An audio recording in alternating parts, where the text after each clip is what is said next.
In this video, we're going to show how to examine a patient with scoliosis, especially in an S form. So think of it as a patient is in, when we see a patient from the posterior view, then if we have an S form of the scoliosis, we will have, most of the times you have like a dextroconvex, which means like in the thoracic part, you have in the dexter side, in the right side, the convexity. So here we have the gibbus. And also on the lumbar part, we have a sinistroconvex. So we have the convexity on the left side. Except of this difference in the frontal plane, as you know, we say that of course we have rotation of the vertebra in the transversal plane or in the horizontal plane, and of course we have problems in the sagittal plane, as we explained in the theoretical part. But in this case, we cannot really look at the transversal side a lot, but I will explain how you can see it with the scoliometer. So I'm just going to put some tapes, so we will think as we have a patient with an S form of the scoliosis, dextroconvex in the thoracic part. So, thank you. Can you keep this? I'm just going to put this here.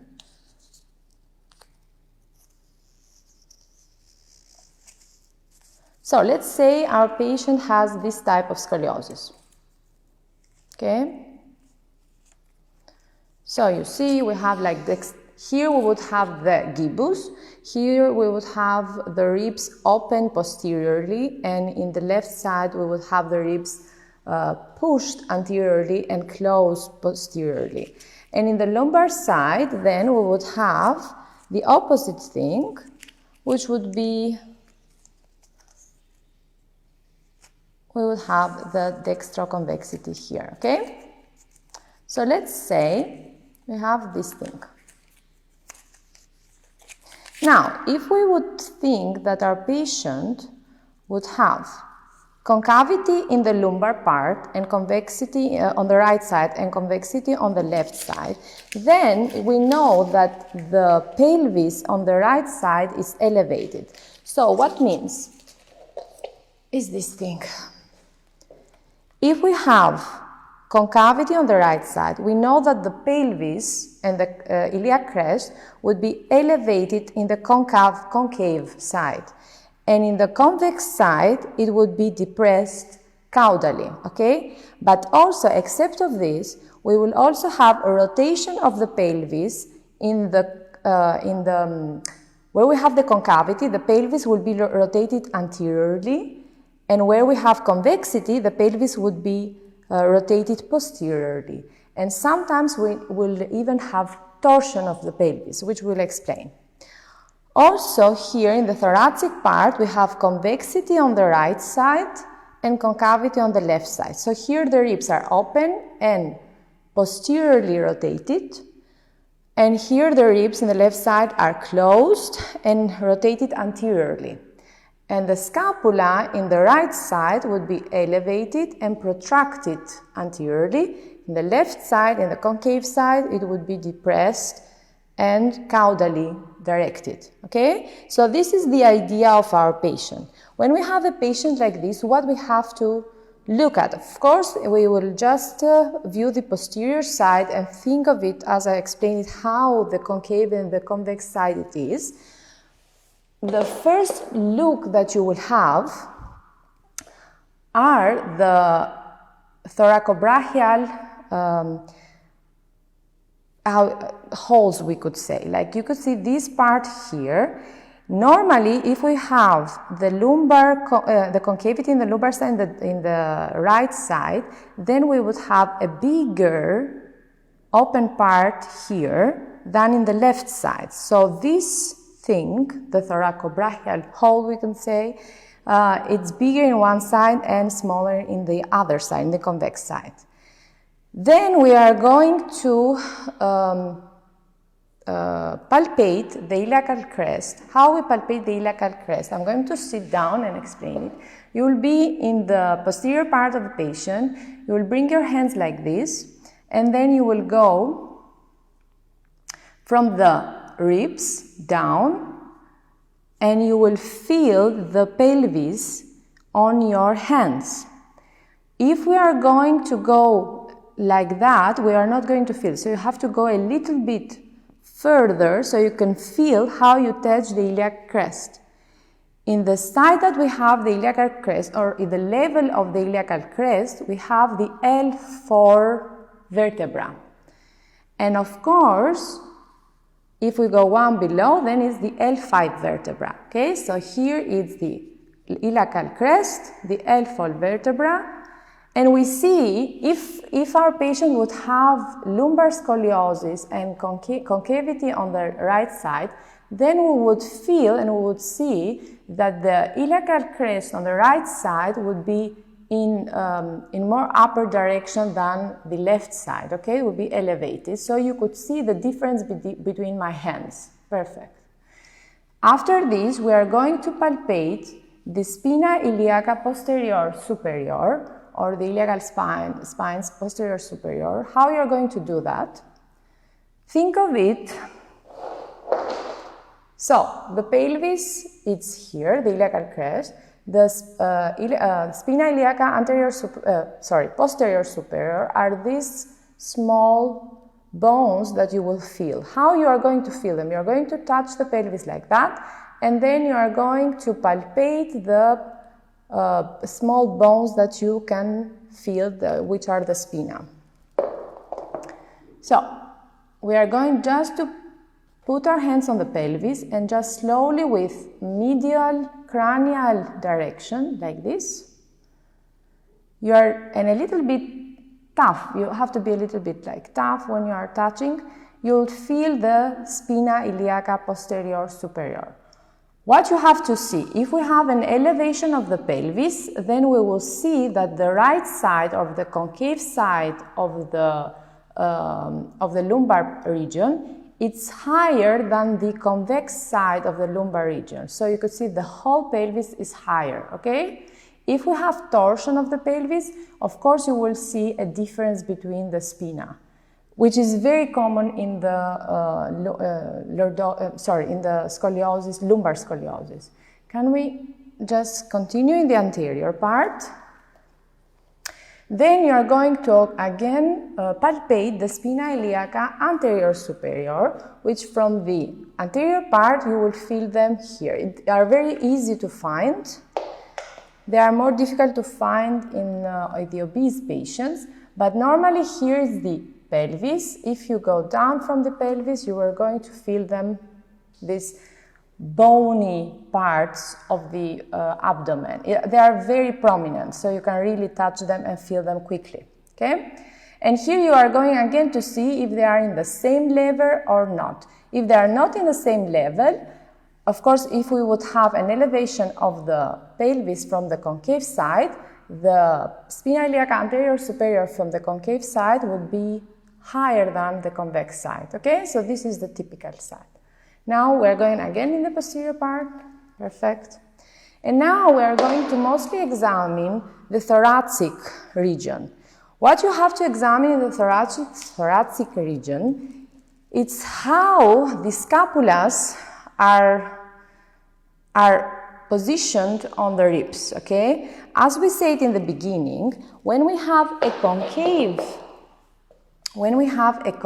concavity on the left side, then this scapula would be depressed, and in the convex side, where we have the gibbus and the ribs are open, the scapula would be elevated and protracted. So you have something like that. Most of the times you would see that one scapula or one shoulder from the convex side is higher than from the concave side. So you see that the shoulder on the convex side is higher and it's protracted most of the times. Sometimes they are in one level, but you will see that this scapula is protracted and this one is more near the spine, okay? And the most common examination that you will do for the whole spine is the Adams test. After you are going just to evaluate how your patient is staying, you are going to palpate the pelvis, you are going to look at the scapula, then you are going to ask your patient to bend over. So I'm just going to ask my patient to bend over. Now, of course, in our patient, she doesn't have scoliosis, so we're not seeing anything. But if you had a patient with scoliosis, what you would see would be that in the convex side, the ribs would be higher, and in the convex side of the lumbar part, the erector spine and the muscles will be also higher. So you would have a difference in the horizontal plane. So you would see something like that maybe, or maybe something like that, okay? This is the most typical thing. So you can put your hands like this and just look at your hands and see if one hand is higher than the other one, if one hand is higher than the other one, okay? After you do this, you can use a scoliometer. You can use a digital scoliometer, or you can use a manual scoliometer. I'm just going to use my digital scoliometer. And what you will do with your digital scoliometer is that you're going to put your scoliometer on the patient, and you're going slowly to ask her to bend over slowly, and you're just, as she's bending over, great, you're just going to look if the scoliometer is tilting. Let's say we would have a convexity here, and you would see a tilting of the scoliometer. This means that we have a rotation of the ribs and the vertebra in the horizontal plane, okay? So normally it would be like that. Normally you would see in the scoliometer that if you have more than 5 degrees, or more than 7 degrees, 7 degrees of tilting, this means that you have a rotation of the ribs. And where is the biggest rotation of the ribs? So let's say here we have 5, and here we have 10 degrees, and then we have 5 degrees again. This means that where we have the 10 degrees rotation of the ribs, or the 10 degrees, it's the biggest rotation, and that is the apex vertebra, or the apical vertebra. Okay, so that is the part where we have the biggest convexity and the biggest rotation. And then we are slowly she's going to bend a little bit over more, and then we are going to go to the lumbar part and look at it if we have any differences. So here's the same thing. If we would have a tilt of the, at the convex side, we'll have a tilt of the scoliometer. We would look how much the tilt is. Let's say it's 10 degrees or 9 degrees, something like that. And we know after this that we have maybe 10 degrees of tilt of rotation in the thoracic part, and 7 degrees of rotation in the lumbar part. This means that we have a higher rotation than we should. Normally it should be less than 5 degrees in the scoliometer, okay? So you know that you have to work a lot with the rotation of the thoracic part and the lumbar part than just the frontal plane and the sagittal plane. And of course, after you're doing the scoliometer, you can examine your patients, as we said, in the theoretical part, from the lateral side and from the anterior part. And of course, you can examine the length of the lower legs, as we are going to show now. Okay, now we're going to explain how you can measure the length of the lower extremities.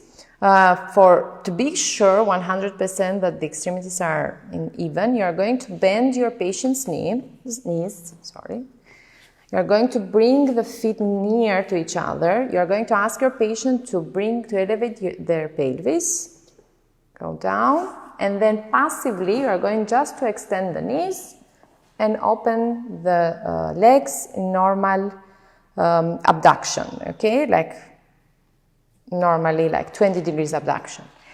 The best way to examine the lower extremities with a measurement tape, it's from the umbilicum to the malleolus medialis, okay? So you are going to bring the measurement tape from the umbilicum here to the malleolus medialis of the ankle, and you're going to look if one side is the same with the other side or you have any differences.